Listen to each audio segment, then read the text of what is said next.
नमस्ते बच्चों, my self Jaiswal sir. हम पढ़ रहे हैं class 10th science chapter how do organisms reproduce. So we have seen asexual mode of reproduction. There is one more mode of reproduction, that is sexual mode of reproduction.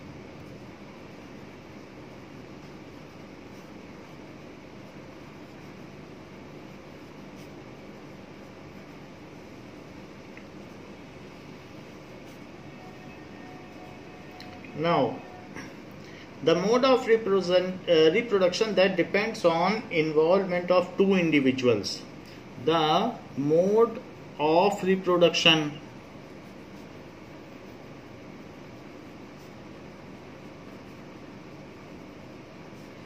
which depends on involvement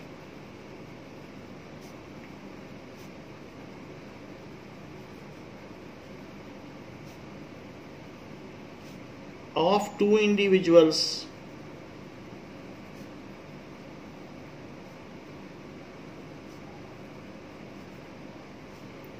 before a new generation can be created to reproduce offspring is known as sexual reproductions. So, bulls alone cannot reproduce calves. It is needed that bulls and cow can reproduce calves. Similarly, hens cannot reproduce chicks. Hens and cocks both are needed for reproduction of chicks. So, that's in the similar manner, dog and bitch both are needed for making puppies. And male and female, that is both the gender, are needed in like man and woman both are needed for making babies.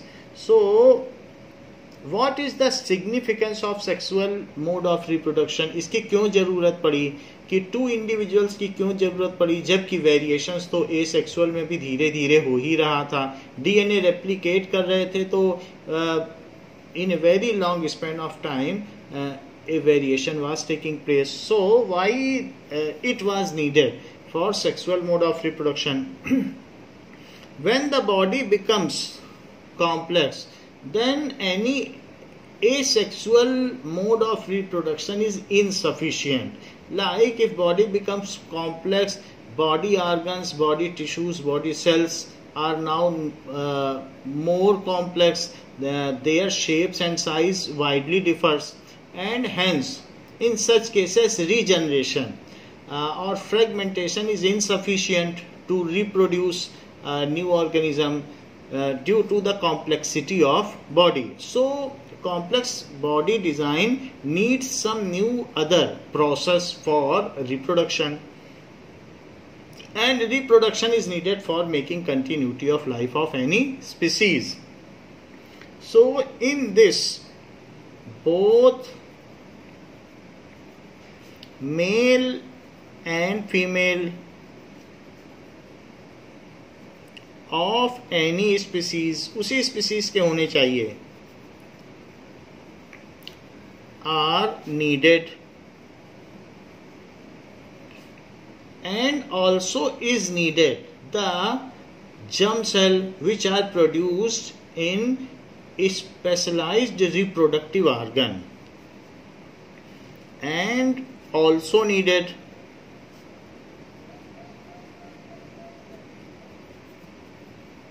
germ cell which are reproduced in reproductive organs.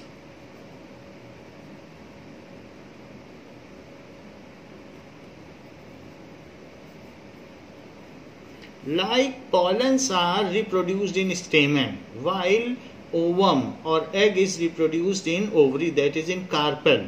So in plants ऐसा होता है कि pollen and ovum आपस में fuse करते हैं, और वो जो दोनों फ्यूज करते हैं उनको germ cell कहा जाता है. So what are the limitations of such reproduction and why it is needed? Let us see. And what is the importance, how it is meritorious over asexual mode of reproduction? इसकी सीमाएं क्या है, इसका महत्व क्या है और इसकी क्यों जरूरत पड़ी, इन सब चीजों के एस्पेक्ट्स के बारे में हम देखेंगे और ये भी देखेंगे कि जर्म सेल होती क्या है. So why the sexual mode of reproduction?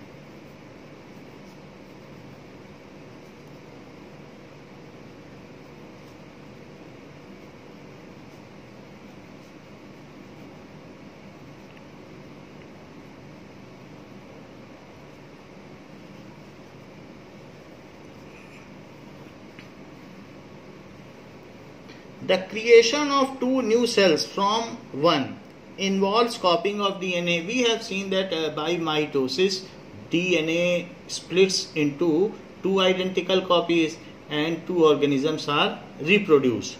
So it is the very basis of reproduction. However, during this biochemical process, there is some flaw and the two copies which are produced are not identical. They are similar to each other and vary a little bit. So this creates a variation and the variation is helpful for the survival of species that we have seen कि जितना variation होगा उतना ही ज़्यादा उस species के survive करने के chances बढ़ जाएंगे. However, the accumulation of variation which depends on mitosis or splitting of DNA is a very slow process. Variation होना इम्पॉर्टेंट है, लेकिन यदि वेरिएशन सिर्फ माइटोसिस के भरोसे हो या डीएनए रेप्लिकेशन के भरोसे ही रहे तो कई जनरेशन बीत जाएंगी और बैक्टीरिया ही रह जाएगा, उसी में वेरिएशन होता रहेगा. So it is a very slow process and now due to this also there are chances. पहली बात तो ये स्लो प्रोसेस है. There are some variations which lead to death of an individual. इसमें यह भी खतरा बना रहता है कि अगर गलत तरीके से रेप्लिकेशन हो गया तो कभी कभी इंडिविजुअल के लिए फायदेमंद नहीं है, because new body design and new operators the reproduced organism or offspring cannot cope up with the environment and may die. तो वो अपने स्पीसीज के सर्वाइवल के लिए खुद अपनी जान क्यों दे. तो हमने देखा कि कई बार डीएनए में ऐसा परिवर्तन आ जाता है कि वो जो नया रिप्रोड्यूस्ड ऑफ स्प्रिंग है उसे मरना भी पड़ जाता है, और अगर भाग्य से वो जिंदा रह गया तो वो कंटिन्यू करता है. So these are the flaws. तो हमने देखा कि डीएनए रेप्लिकेशन में ये सारी कमियां हैं. So we know that replication of DNA leads to variation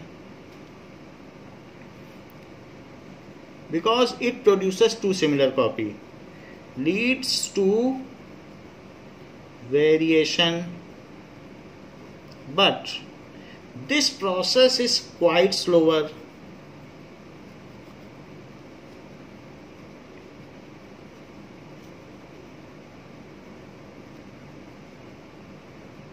So ये बहुत स्लो प्रोसेस है and sometimes the offspring produced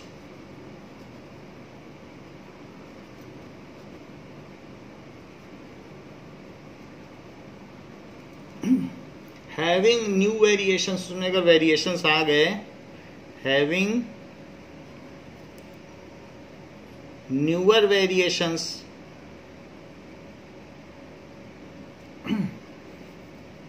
has to die as it cannot cope up with the current climatic condition with the given cellular operators, as it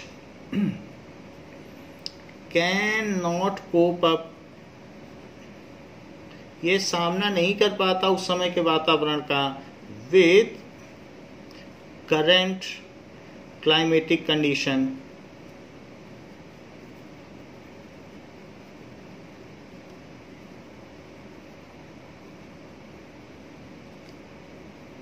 with varied, जो उसमें variations आए, varied cellular operators या with given cellular operators.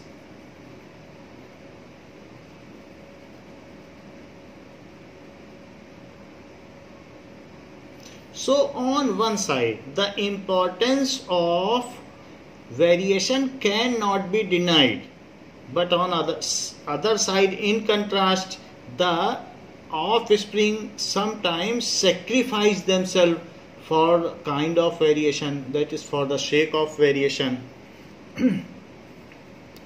On one side, importance of variation for survival of species cannot be denied.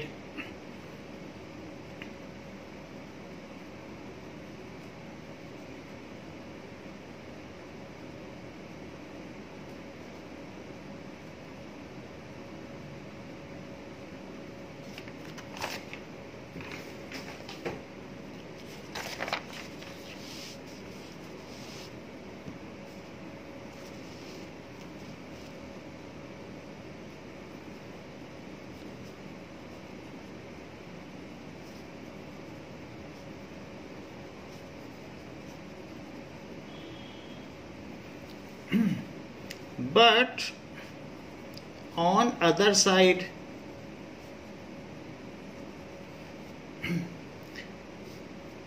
sometimes offspring has to sacrifice their life for this.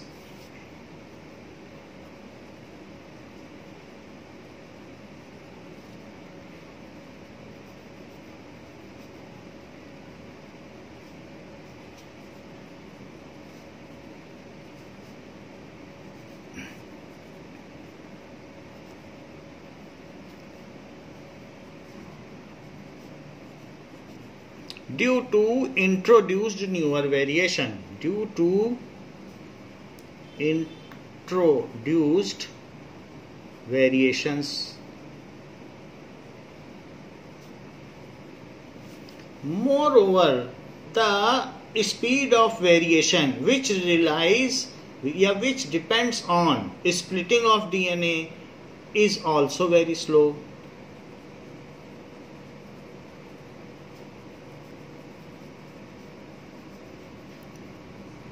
क्योंकि DNA कॉपिंग में 0.0001% ही difference रहता है, तो इतना कम difference हो तो उस पर कितना रिलाई करें और वो कितना स्लोअर वेरिएशन होगा. Speed of variation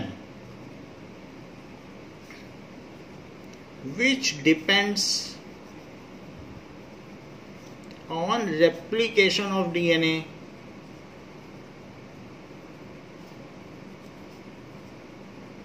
is also very slow.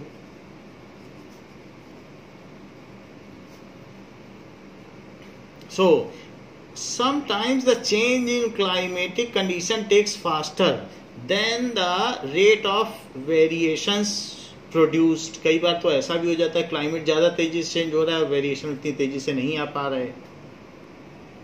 So this difficulty is overcome by, तो इस कमी को कैसे पूरा किया? कल्टी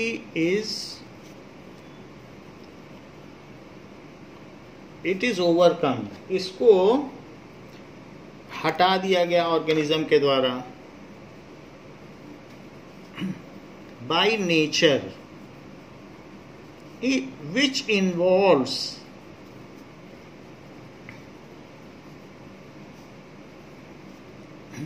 two parents for reproduction.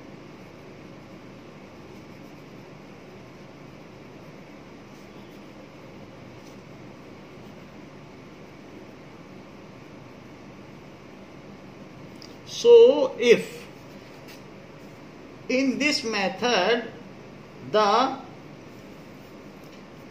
two parents have pre-existing DNA bodies or operators of DNA which is suitable for environment and having a different wide range of variation. Two individual हैं, उनमें on their own way accumulation हो रहा है, तो अगर ऐसे दो individual मिलकर किसी बच्चे को जन्म देते हैं तो दोनों के ही वेरिएशंस उस बच्चे में आएंगे, एंड दिस वेरिएशन में भी faster.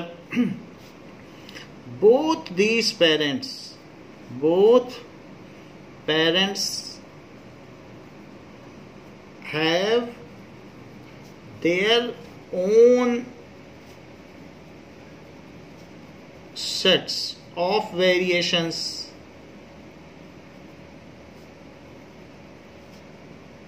and if cells of both these parents containing DNA are fusing with each other and if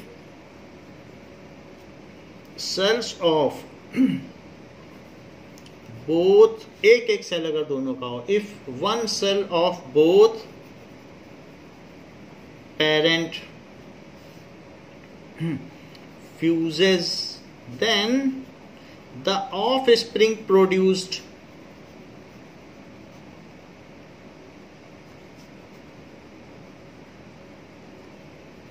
will have features of both parents depending on whose features or characteristics is dominant. Have features of both parents. तो जो dominant होगा दोनों में उनका वो feature लेके अपना feature बनेगा. सच kind of variation is faster. तो उस तरीके से जो बच्चा होगा वो पूरी तरीके से ना मदर से मिलेगा ना फादर से मिलेगा, उसमें बड़ी तेजी से बदलाव आ गया. So such kind of accumulation of variation is faster.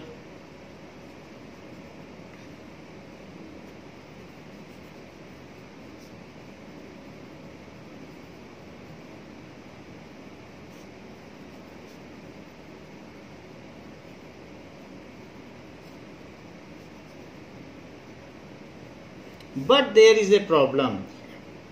क्या प्रॉब्लम आएगी? As both the DNA of both the cells which are getting fused with each other to form zygote. So but there is a problem.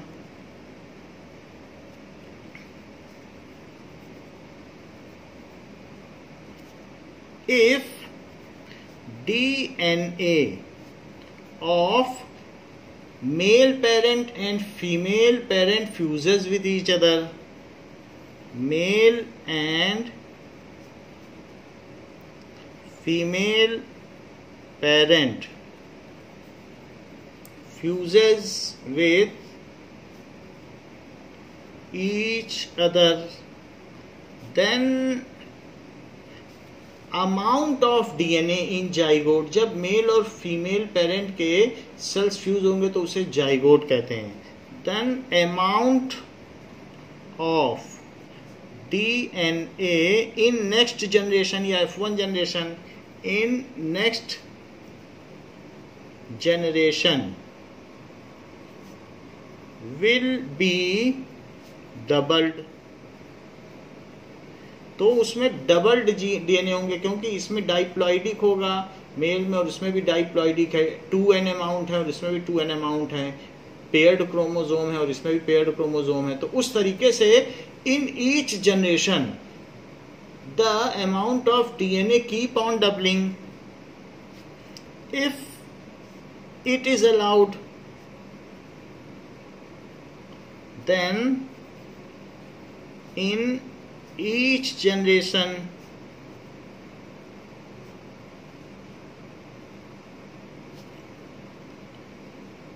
amount of DNA keep on doubling.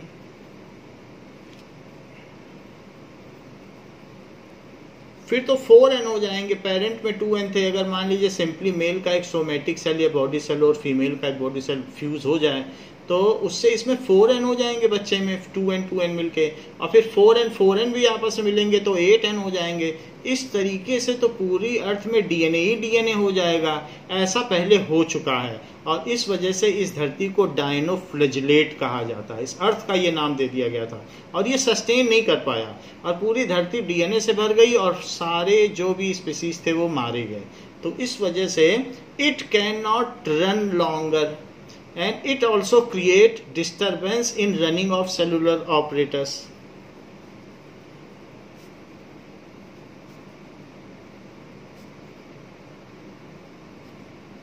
क्योंकि इतना nucleic acid कैसे आएगा और इतना ज़्यादा अगर manager की संख्या डीएनए तो एक मैनेजर का काम करता है। तो सेल में मान लीजिए 8 मैनेजर हो गए, पहले 2n मिलके 4n हुए, फिर 8n हो गए।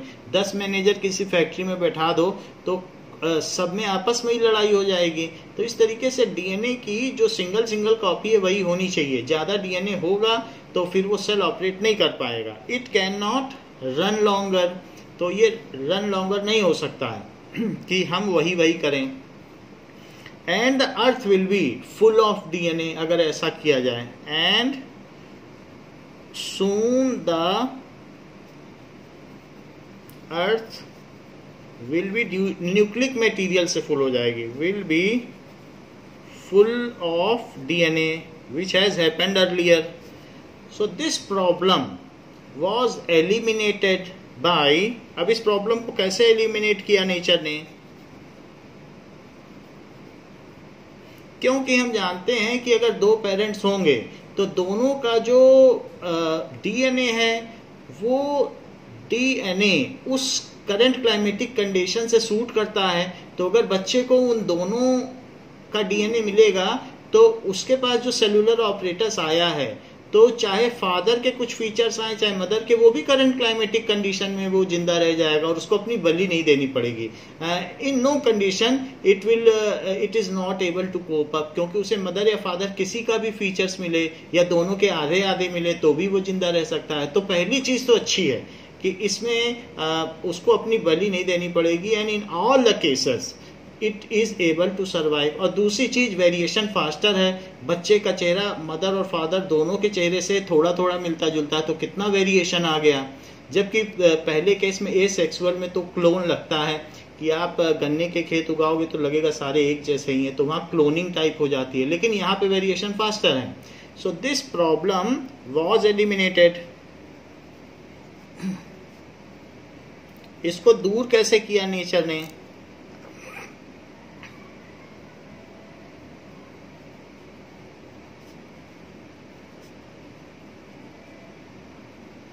By providing separate lineage within the body which contains half amount of genetic material. By providing separate या स्पेशल लीनिएज, बॉडी में एक रिप्रोडक्टिव ऑर्गन बना दिया नेचर ने जिसमें कि हाफ अमाउंट हो लीनिएज, या आप इसे कह सकते हैं रिप्रोडक्टिव ऑर्गन। जैसे कि रिप्रोडक्टिव ऑर्गन में बहुत सारी चीजें हो सकती हैं, जैसे हम ये कह सकते हैं प्लांट्स में स्टेमन बना दिया, और इसी तरीके से कार्पेल जिसमें ओवा रहता है, कार्पेल बना दिया, स्टेमन कार्पेल। ऐसे ह्यूमन में टेस्टीज मेल में एंड ओवरी फीमेल में, इस तरीके से बना दिया। तो रिप्रोडक्टिव ऑर्गन बना दिया which contains only half amount of DNA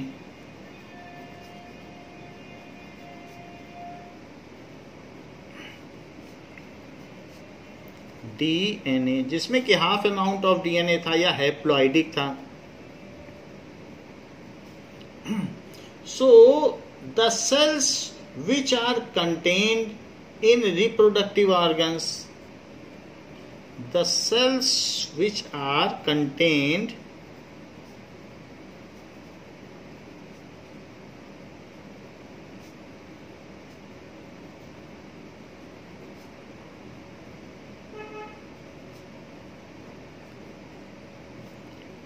are solely responsible, इनका काम क्या था, यही सिर्फ इनका काम यही था कि रिप्रोडक्शन करना, are solely responsible for reproducing next generation.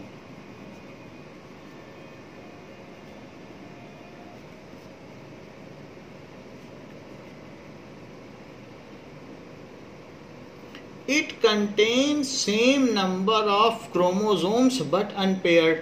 जबकि हमारी बॉडी सेल में पेयर्ड क्रोमोसोम होते हैं, लेकिन ये जो जर्म सेल थे, जो हैप्लॉइडिक सेल थे, उनमें जो भी क्रोमोसोम थे 23 पेयर हैं हमारी बॉडी में, लेकिन जो हम लोगों के स्पर्म या ओवा में हैं उसमें सिर्फ 23 और 23 हैं, उसमें पेयर में नहीं है, तो आधे आधे थे. So reproducing next generation, these germ cells are called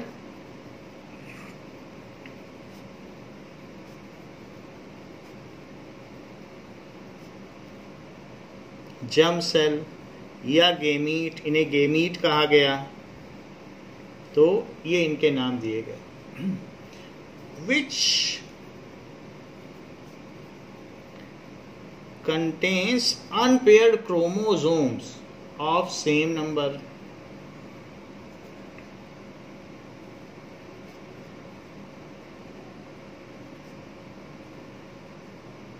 unpaired chromosomes होते हैं, तो इसमें it contains half amount of genetic material, it contains half amount of genetic material. When male germ cell fuses, male germ cell जो कि highly motile है, बहुत तेजी से चल फिर सकता है और छोटा भी होता है. When male germ cell, so male उसी को कहा जाएगा कन्वेंशनली जिसमें छोटा सेल होगा, पॉलन है, स्पर्म है, ये हाईली मोटाइल है. हाईली मोटाइल, हवा में पॉलन उड़ भी सकता है. Highly motile fuses with female germ cell जो कि उससे 1000 गुना बड़ा होगा, कम से कम इतना बड़ा होगा जैसे सन के सामने एक छोटा सा अर्थ है, इतना बड़ा सन और छोटा सा अर्थ. तो ये फीमेल है और ये मेल है. तो with female germ cell, so quite large.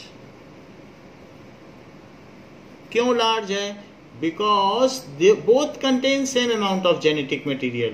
Quite large due to future food containing capacity. क्योंकि जब जाइगोट बन जाएगा तो उसके बाद उसके आगे के डिवीजन के लिए कई फोल्ड डिवीजन होगा और एम्ब्रियो बनेगा. एम्ब्रियो 8 फोल्ड डिवीजन होता है. 8 फोल्ड में 1 से 2, 2 से 4, 4 से 8, 8 to 16, 16 to 32, 32 to फिर 64, फिर 128, फिर 256, ऐसे 8 फोल्ड डिवीजन. उसके लिए तब तक उसको कोई खाना नहीं देता, इसको अपने खुद के भोजन के हिसाब से ही डिवाइड करना पड़ता है. तो वो फूड कौन कंटेन करता है? Female germ cell. So quite large due to storage of future food, storage of future food. इसी तरीके से प्लांट में भी फ्यूचर फूड एक कंटेन करता है और जब तक उसमें रूट नहीं निकल जाएगी तब तक डिवीजन इसी फूड पर डिपेंड करता है, फ्यूचर फूड. तो जब male germ cell and female germ cell fuses with each other,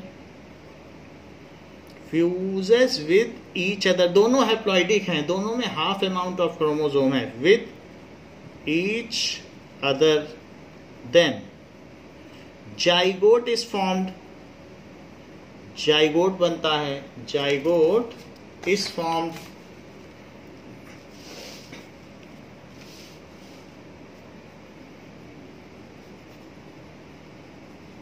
which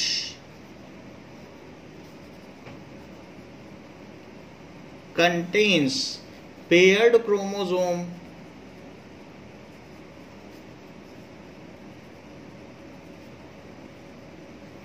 and same amount of genetic material which was present in each cell of parents and same, इसमें doubling नहीं होती क्योंकि पहले से ही half कर दिया गया है। और ऐसा हमारी बॉडी में रिप्रोडक्टिव ऑर्गन बनाए हैं नेचर ने और उसमें सेपरेट लीनिएज लगा दिया है। एक ऐसा पोर्शन है जहां पर हैप्लॉइड सेल बनते हैं। हैप्लॉइड सेल में क्या होता है, रेप्लिकेशन ऑफ डीएनए होने के बाद 4 बार डिवीजन होता है, तो इस तरीके से उसको मियोसिस कहते हैं। तो वहां पर मियोसिस की वजह से ऐसा होता है। So same amount of which contains same amount of genetic material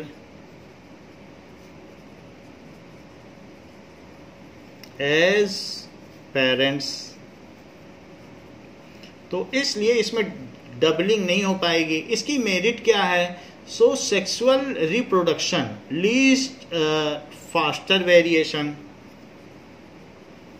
sexual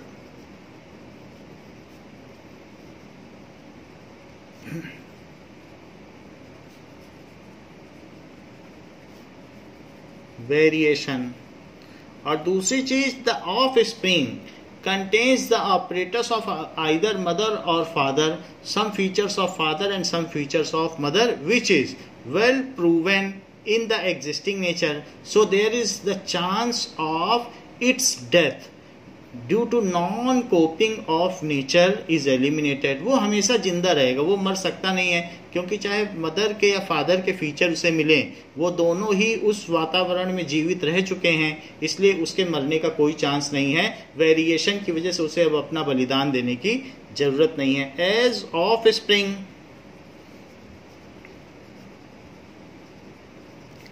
contains some features of father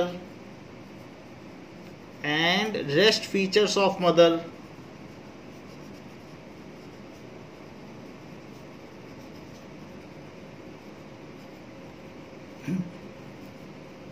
which are already proven in nature.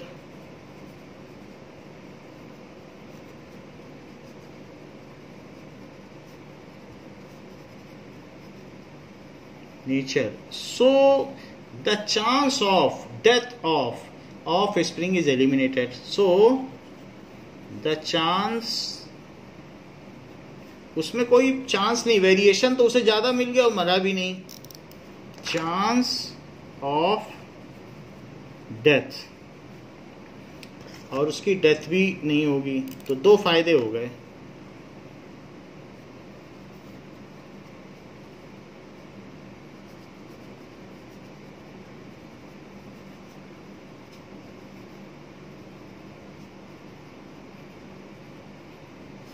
So it leads to faster evolution and faster speciation. तो जब sexual reproduction हुआ तभी इतनी ज्यादा species बनी, वरना Monera को पढ़ लो, प्रोटिस्टा को पढ़ लो, वहां कुछ स्पीसीज नहीं है, उसके इतने क्लास, इतने जीनस, इतने ऑर्डर और इतने स्पीसीज हैं ही नहीं। लेकिन जहां आप एनिमेलिया और प्लांट्स में जाओगे तो आपको सब डिवीजन का जो उसका चार्ट है वो देखते देखते आंखें थक जाएंगी, लेकिन वो चार्ट नहीं खत्म होता है। तो जब से सेक्सुअल रिप्रोडक्शन शुरू हुआ, चाहे एंजियोस्पर्म में हुआ हो या एनिमेलिया में जो हायर ऑर्डर के हैं, प्रिमिटिव को छोड़ दीजिए, हाइड्रा और प्लेनेरिया की बात नहीं कर रहा हूं, जो हायर ऑर्डर के हैं जिनमें सेक्सुअल मोड ऑफ रिप्रोडक्शन है, उनमें कितने ही क्लास और कितने ही जीनस हैं। सो इसलिए दूसरी चीज ये हो जाती है, and it leads to faster evolution and faster speciation, जिससे बायोडाइवर्सिटी बढ़ती है। इट लीड्स टू 3 मेरिट बताई गई हैं, faster evolution and faster speciation. तो कई स्पीशीज बनती चली जाती हैं। स्पीशीएशन जब होता है जब उसी ग्रुप के मेल एंड फीमेल मेंबर आपस में मेटिंग करने से इनकार कर देते हैं ड्यू टू जियोग्राफिकल आइसोलेशन। उनमें इतना परिवर्तन आ जाता है कि फिर वो एक दूसरे को देखते हैं, then their body movements is that they ensure that they never meet. तो इस तरीके से उनके हाव भाव से ऐसा पता चलता है कि वो मीटिंग नहीं करेंगे, फिर उन्हें अलग अलग स्पीसीज मान लिया जाता है। जैसे लायन कभी टाइग्रेस से मेट नहीं करता है, तो इस तरीके से होता है। तो अब हम कुछ चीज़ें देखें कि मान लीजिए कि बॉडी में जो क्रोमोसोम्स होते हैं, जैसे कि ये मेल है और ये फीमेल है, अगर हम ये देखें कि इनकी बॉडी सेल में क्रोमोसोम्स हैं, तो मेल और फीमेल में, और ये पेयर्ड क्रोमोसोम है, ये पेयर्ड क्रोमोसोम है। हम एक ऐसा ऑर्गेनिज्म देखें जिसमें कि 2 क्रोमोसोम में, वैसे हम लोगों में 23 पेयर ऑफ क्रोमोसोम होते हैं, लेकिन just think of such organism which has only 2 chromosome, ज़्यादा नहीं 2 का ही लेंगे, ये 2 क्रोमोसोम है। सो एक मेल हो गया, एक फीमेल हो गया। अगर हम ये बॉडी सेल को ही फ्यूज करें, हम ये सोचें कि इन दोनों का ही क्रॉसिंग ओवर हो, ऐसे ही बॉडी सेल है, ये बॉडी सेल है डाइप्लॉइडिक, स्पेशल सेल ना हो, जर्म सेल ना हो, बॉडी सेल हो। क्योंकि आप सोच सकते हैं कि इसके लिए स्पेशल ऑर्गन और रिप्रोडक्टिव ऑर्गन बनाने की क्या जरूरत है, और सिंपली ही क्यों नहीं 2 बॉडी सेल्स ऐसे मीट कर दें। तो ऐसे केस में जो सेल बनेगा, न्यू सेल ऑफ स्प्रिंग, उसमें क्या होगा, that cell will contain double amount of chromosome. तो ऐसे केस में यहां हम देख रहे हैं कि अब उसके पास ऐसा हो जाएगा, जहां पहले 2n हुआ करता था, तो वहीं पर अब उसमें 4n हो जाएगा, जस्ट डबल हो जाएगा। तो जो ऑफ स्प्रिंग है उसमें तो ढेर लग जाएगा, तो ये ऑफ स्प्रिंग है, तो इसमें 4n क्रोमोसोम हो गए ऑफ स्प्रिंग। तो 4n और 4n फिर मिलेंगे तब तो 8n हो जाएगा। मान लो ऐसा फिर ये अपने साथ मिले किसी के साथ, तो 8n। तो इस तरीके से वो जेनेटिक मटेरियल ही रह जाएगा, फिर ऑर्गेनल्स नहीं रह जाएंगे सेलुलर प्रोसेस के लिए। तो डबल मैनेजर होने से ये घर में अगर मान लीजिए 2 मुखिया हो जाए तो ही झगड़ा हो जाता है। तो इस तरीके से ये सब तो अलग अलग क्रोमोसोम्स हैं जो बॉडी के अलग अलग फीचर्स डिटरमाइन करते हैं। हमारी बॉडी में 50,000 फीचर्स हैं जिनमें ये डिटरमाइन होता है। तो यहाँ पर पेयर्ड क्रोमोसोम भी क्यों है, क्योंकि एक हमें पैटर्नल मिला है, एक मैटरनल। तो हर एक चीज इसीलिए सेक्सुअल रिप्रोडक्शन में जो ये चीज होती है। सो 4n क्रोमोसोम, जबकि पेरेंट्स में 2n थे, तो दिस प्रोसेस इज डिस्कार्डेड, ये चल नहीं पाएगा क्योंकि इसमें डबल हो गया। इसी बात की चर्चा की गई है, डिस्कार्डेड। नेचर में ऐसा पहले हो चुका है और पूरी अर्थ को डाइनोफ्लैजेलेट कहा गया था, तो अब वो चल नहीं पाया तो डिस्कार्ड करना पड़ा। नेचर ने सारे प्रयोग कर रखे हैं पहले से। फिर क्या बात हुई, उसके बाद एक दूसरी तरीके का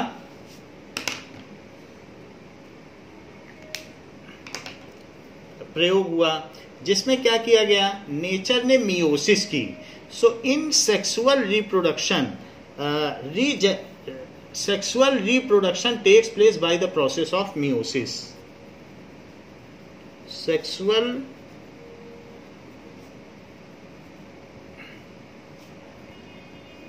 takes place by process of meiosis. ये meiosis से होता है। Now let us see what happens in meiosis. So in meiosis, this kind of thing happens, that first the mitosis takes place. तो यहाँ पर मान लीजिए कि हमारी बॉडी का ही एक सेल है, तो वो रिप्रोडक्टिव ऑर्गन में उसमें क्या होगा, रिप्रोडक्टिव ऑर्गन में इसमें पहले अनवाइंड होगा क्रोमोसोम, फिर डीएनए बनेगा, फिर डीएनए में क्या होगा, डीएनए का रेप्लिकेशन होगा और रेप्लिकेशन होने के बाद वो फिर वाइंड होगा, इतना सब कुछ होगा। खुलेगा, डीएनए की एक लंबी लड़ी बनेगी, फिर उसका रेप्लिकेशन होगा, रेप्लिकेशन होने के बाद फिर वाइंड होगा। जब फिर से वाइंड होगा वो मैं दिखा रहा हूं। तो जब ये फिर से वाइंड होगा तो ये इस तरीके से होगा। फिर से वाइंड होने के बाद इसमें अब ये इस तरीके से हो जाएगा, इसकी डबल हो जाएगी, डबल अमाउंट ऑफ क्रोमोसोम। ऐसे ही जो नेक्स्ट है उसमें भी डबल अमाउंट ऑफ क्रोमोसोम होगा, ये डबल अमाउंट ऑफ क्रोमोसोम। इसी तरीके से इसका भी डबल अमाउंट ऑफ क्रोमोसोम हो जाएगा, और ग्रीन वाले का भी डबल अमाउंट ऑफ क्रोमोसोम हो जाएगा। ये ऐसे इसका भी डबल अमाउंट ऑफ क्रोमोसोम हो गया। तो यहाँ पर जब रेप्लिकेशन ऑफ डीएनए हो गया, फिर अब इसके बाद क्या होने वाला है, ये अब थोड़ा ओवल शेप में हो जाएगा। और ओवल शेप में होने के बाद जो दूसरे, ये न्यूक्लियस का दिखा रहा हूँ, इसके ऊपर जो सेलुलर एनवेलप भी होगा वो मैं बना दूंगा अभी। तो इसके बाद ये सब सेंटर में आ जाएंगे, ये जितने भी क्रोमोसोम्स हैं वो सब सेंटर में आ जाएंगे, क्योंकि अब इसका सेल का डिवीजन होना है। सो ये अब सेंटर में आ गए सारे।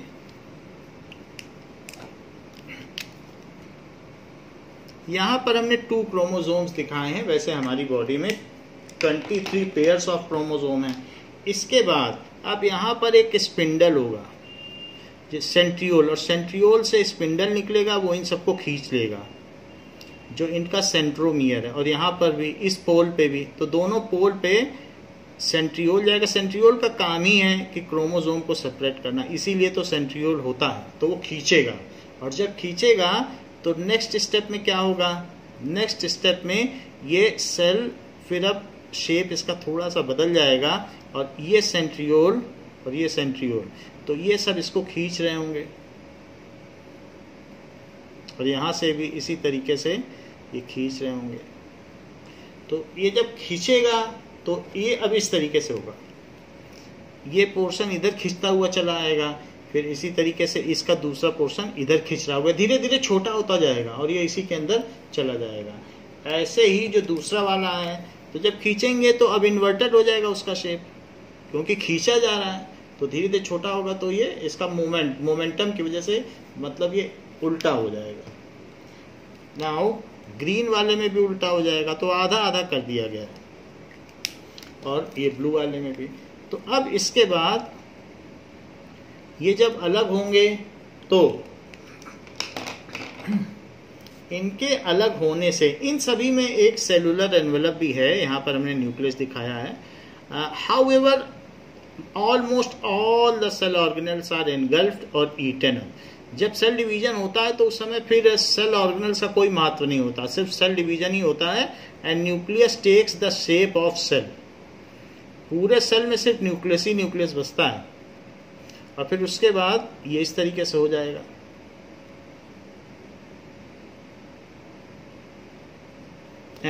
नाउ जब ये अलग होंगे तो न्यूक्लियस में क्या होगा कि एक फरो डेवलप होगा, और फरो डेवलप होगा कि अब ये अलग अलग हो जाएंगे ऐसे। सो ये न्यूक्लियस अलग अलग हो जाएंगे, न्यूक्लियस अलग अलग हो जाएंगे तो ये 2 न्यूक्लियस बन जाएंगे। सो अगर यहाँ देखें, सो इसमें से 2 न्यूक्लियस बन जाएंगे। वो कौन कौन से होंगे, it will be converted into 2 different nucleus. ये बिल्कुल वही होगा जो ऐसा होगा, क्योंकि इसमें वही वही होंगे, ये चीज हो जाएंगी, और फिर वो पेयरिंग हो जाएगी, क्योंकि ये एक जैसे हैं, ये होमोलोगस क्रोमोसोम्स हैं, तो ये फिर पास पास आ जाएंगे, और ये भी होमोलोगस हैं। तो जो एक जैसे है, ये जैसे मान लीजिए कान का फीचर डिफाइन करता है ईयर का, तो ये भी ईयर का है, बट एक हमें मदर से मिला, एक फादर से मिला है। और इस तरह से ये नोज का फीचर डिफाइन करेगा, तो ये भी नोज का ही करेगा। तो they contain same gene but of alleles, तो उनमें अलग अलग तरीके के जीन होंगे, और फिर अब इससे 2 सेल का डिवीजन हो जाएगा। यहाँ तक तो बात हुई माइटोसिस की, बट हमने कहा है कि हमारे रिप्रोडक्टिव ऑर्गन्स में ये तो होता ही है, माइटोसिस तो होती है, बट उसके आगे क्या होता है कि यहाँ तक ये बात सही है कि ये चीज़ हो गई, इसमें भी यही चीज़ हो गई, and it is produced like this, ये भी प्रोड्यूस हो गया, एंड जो दूसरा है वो भी प्रोड्यूस हो गया। ये सारा काम हो गया। एक बार अब इन्हें फिर से परेड करनी पड़ेगी और आधा आधा खींच लिया जाएगा, यानी कि यही चीज यहां से फिर से सेंट्रियोल डेवलप होगा और इसको ये खींचेगा, इसको ये खींचेगा, इसको ये खींचेगा, इसको ये खींचेगा, और यहां पर भी सेंट्रियोल डेवलप होगा, इसको और इसको खींच लेगा और इसको ये इधर से खींच लेगा। तो इसके बाद पहले डीएनए रेप्लिकेशन, यहां जो पहला प्रोसेस है ये पेरेंट सेल थी, और पेरेंट सेल के बाद डीएनए रेप्लिकेशन हुआ।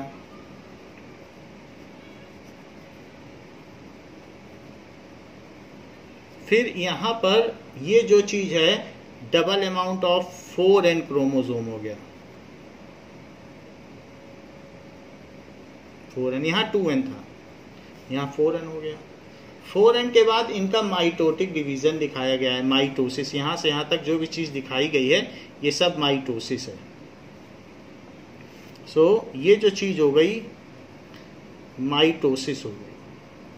माइटोसिस होने के बाद इन दोनों में 2n फिर रिस्टोर हो गए, लेकिन अभी ये तो फिर से खींचे जा रहे हैं सेंट्रियोल से। तो जब सेंट्रियोल इनको खींच लेगा तो इससे क्या होगा, इट विल रिप्रोड्यूस, इससे 2 सेल बन जाएंगे, and it will also reproduce 2 cells. तो इस तरीके से ऐसा हो जाएगा, यानी ये वाला और ये वाला 2 सेल बना देंगे। तो now there will be 4 sales.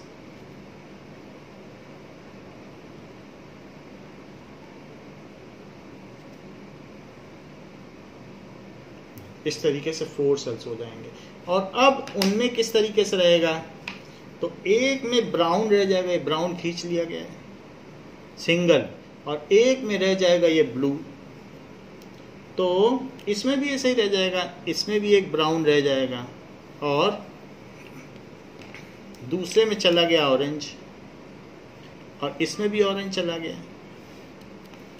ऐसे ही इसमें यहां पर ब्लू आ गया, तो इसमें भी ब्लू आ गया, और दूसरे में ग्रीन रह जाएगा। तो आपने देखा कि यहां पर क्या हुआ है कि सेल डिवीजन 2 बार हुआ है। So 2-fold of cell division and 1 times of DNA replication. तो ये इन सब में अब n नंबर ऑफ क्रोमोसोम्स हैं, ये हैप्लॉइडिक है। So n chromosomes, n chromosome in each cell, और इन्हीं को कहेंगे गेमीट्स या जर्म सेल, यही गेमीट्स हैं। ऐसा ओवम में भी होगा और ऐसा टेस्टीज में भी होगा, ह्यूमन के टेस्टीज में, ऐसा ही स्टेमन में भी होगा प्लांट में, और ऐसा ही ओवरी में भी होगा, that is in plant cell में जो फीमेल बॉडी होती है। तो यहाँ पर हमने देखा ये जो प्रोसेस हुआ, so first division and second division, ये देखो सेल डिवाइड की, तो इसको कहेंगे फर्स्ट डिवीजन, तो फर्स्ट डिवीजन हो गया, और फिर उसके बाद सेकंड डिवीजन। फर्स्ट डिवीजन तक माइटोसिस कहा जाएगा, लेकिन फिर से डिवाइड हो, रेप्लिकेशन ना हो और डिवीजन हो जाए, इसको मियोसिस कहेंगे। अब यहां इसे मियोसिस कहेंगे। सो ये बात कही जा सकती है कि इन meiosis 1 time of DNA replication and 2 times cell division takes place, and single parent forms 4 germ cell. In meiosis, 1 time DNA replication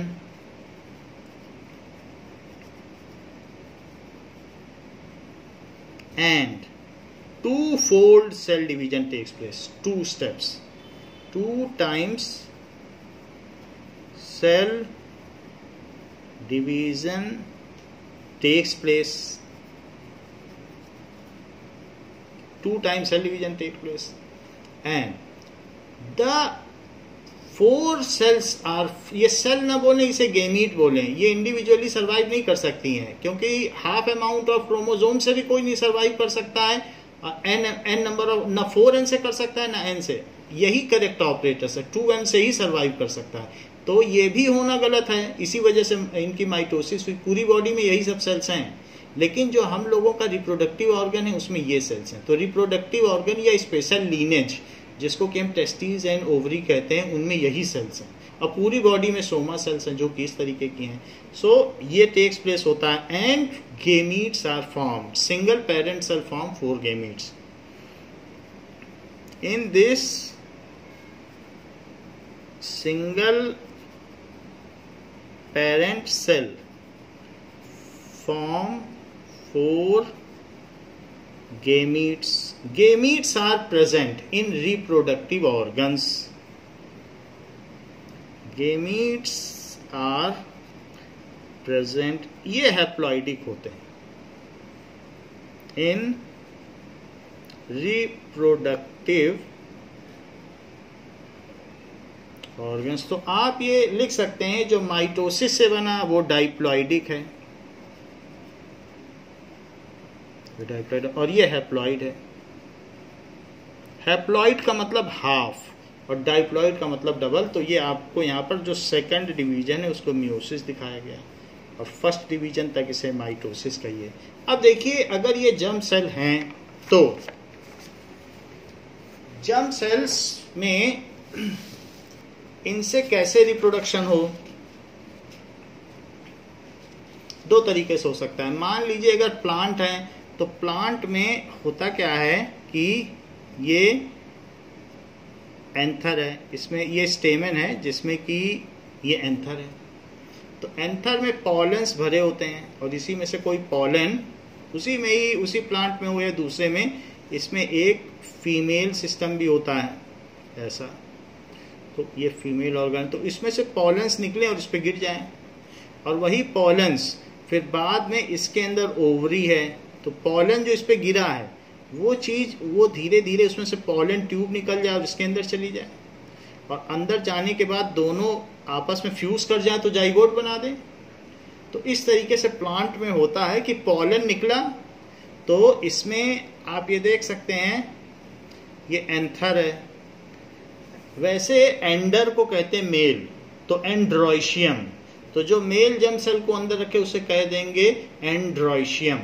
और गाइनी का मतलब होता है फीमेल, तो ये गाइनोइशियम है, ये एंड्रोइशियम है।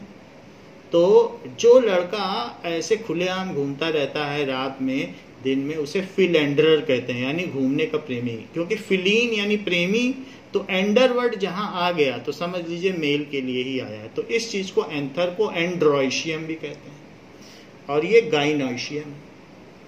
तो ये आपने देखा पॉलन इसमें गिर गया, पॉलन इसमें गिर गया और ये ओवरी है।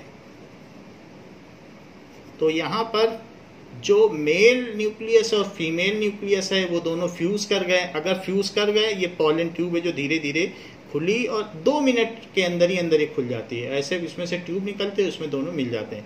तो जैसे ही पॉलन गिरा उसमें से पॉलन ट्यूब निकली और दोनों न्यूक्लियस मिले और ये जाइगोट बन गया, ऐसा हो गया। नाउ ये जो चीज हुई है वैसा इसमें भी होता है।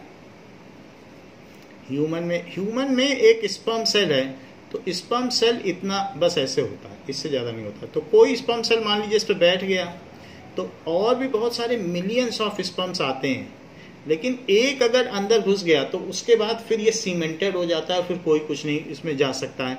तो उसके बाद अंदर जाने के बाद यहाँ पर फ्यूजन होता है मेल एंड फीमेल गेमीट का। तो वो जो उसका n नंबर ऑफ क्रोमोसोम है और n नंबर ऑफ क्रोमोसोम वो आपस में मिल जाएंगे और फिर वो जाइगोट बन जाएगा। तो ये इसके अंदर चला जाएगा तो एक न्यूक्लियस इसका और एक न्यूक्लियस इसका, वो दोनों एक न्यूक्लियस इसमें भी है तो वो मिल जाएगा, फिर ये जाइगोट बन जाएगा।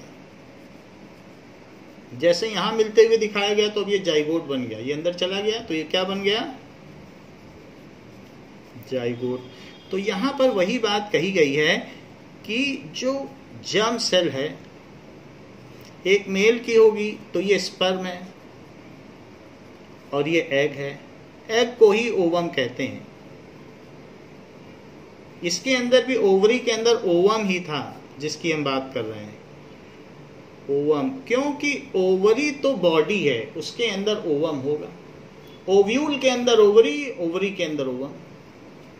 तो अब यहां पर आपको दिखाया गया है कि मेल और फीमेल, तो हम न्यूक्लियस पे फोकस कर रहे हैं। वैसे मेल वाला मोटाइल होगा और जो फीमेल होगी उसके अंदर फूड होगा, फ्यूचर फूड, ऐसा इसमें भी होता है। तो जो मेल होगा और फीमेल होगा उनके क्रोमोसोम्स कैसे होंगे, because we are at the chromosomal level, we are at the very basic level कि होता क्या होगा। तो यहां पर हमने देखा था कि इन दोनों में एक ये ब्राउन था और एक ये हाफ हाफ अमाउंट थे, और इसी में एक तरफ यहाँ ऑरेंज था, उसका काउंटर पार्ट, दोनों उसी फीचर को डिटरमाइन कर रहे थे, और इसका काउंटर पार्ट, तो जिस फीचर को ये डिटरमाइन कर रहा था उसी फीचर को ये डिटरमाइन कर रहा था। अब इन दोनों का क्रॉस हो जाएगा, क्योंकि यही सब रिप्रोडक्टिव ऑर्गन में है, चाहे स्पर्म के रूप में हो चाहे ओवा के रूप में हो, लेकिन है ये सब रिप्रोडक्टिव ऑर्गन में ही। तो अब अगर इन दोनों का क्रॉसिंग होता है तो जाइगोट बन जाएगा। इस चीज को कहेंगे क्रॉसिंग ओवर, और ये गेमीट्स हैं। तो अब ये क्रॉसिंग ओवर होगा तो ये जो दैट इज यूट्रस में फर्स्ट बेबी बनता है। हम सब जो फर्स्ट सेल बने वो यही है। So in our mother's uterus we were the first cell. हमारा जो जन्म हुआ है वो माँ के गर्भ में हुआ है, तो वहीं पर यूट्रस में हुआ है, बच्चेदानी में हुआ है। So in that case we are formed. So it is the most important thing in our life that we were formed. With sperm, male में स्पर्म ले लीजिए और फीमेल में ओवा, तो मदर की ओवा थी और फादर का स्पर्म था, तो हम लोग ऐसे बने। सो अब ये देख लीजिए कि अब इसको टोटल ऑपरेटस मिल गया, ये बन गया, यही जाइगोट है। इसको full 2n number of chromosomes मिल गए, ये जाइगोट हो गया, full cellular apparatus with blueprint of code. तो ये हो गया zygote. It is first baby cell of multi cellular organism, first baby cell. Baby cell भी बोल सकते हैं प्लांट में, फर्स्ट सेल ऑफ सीड भी बोल सकते हैं, या first cell of future plants, first cell of future plant, ऐसा भी कह सकते हैं। जाइगोट है जिसमें कि ये डाइप्लॉइडिक है और 2n क्रोमोसोम है, जितने होने चाहिए करेक्ट हो गए। वैसे चाहे कोई सिंगल सेल हो, अमीबा में भी पेयर्ड क्रोमोसोम ही होते हैं, ये जानकारी के लिए बता दें आपको। चाहे कोई यूनिसेलुलर हो, मल्टी सेलुलर हो, जो भी क्रोमोसोम्स होंगे वो 2n सभी में होते हैं। तो यहाँ पर हमने देखा ये जर्म सेल थे जिनका क्रॉसिंग ओवर हुआ तो जाइगोट बना, और ये दोनों हैप्लॉइडिक थे तो डाइप्लॉइडिक हो गया, और वही रिस्टोर हो गया जो पेरेंट्स में था, जो आपको पीछे फिगर में दिखाया गया था कि पेरेंट्स के पास ऐसा था, तो पेरेंट सेल में ऐसा था और हम भी वही पा गए, तो ये हम उतना ही पा गए। इस तरीके से जो amount of DNA है, it is regulated in this manner. So we have seen that during the process of meiosis is needed for sexual mode of reproduction, and male and female both are needed in it. So sexual reproduction in flowering plant में कैसे sexual reproduction होता है, उनके reproductive organs कैसे होते हैं, और उसमें हम ये भी देखेंगे कि डबल फर्टिलाइजेशन और ट्रिपल फ्यूजन क्या होता है, इन ये सब टर्मिनोलॉजी क्या है, जर्मिनेशन, पॉलिनेशन, और इसके अलावा बाकी हम डॉर्मेंसी कैसे टूटती है। So these all aspects of sexual reproduction in flowering plants will be discussed in detail in next class. तो बच्चों इस क्लास के लिए इतना ही। Thank you.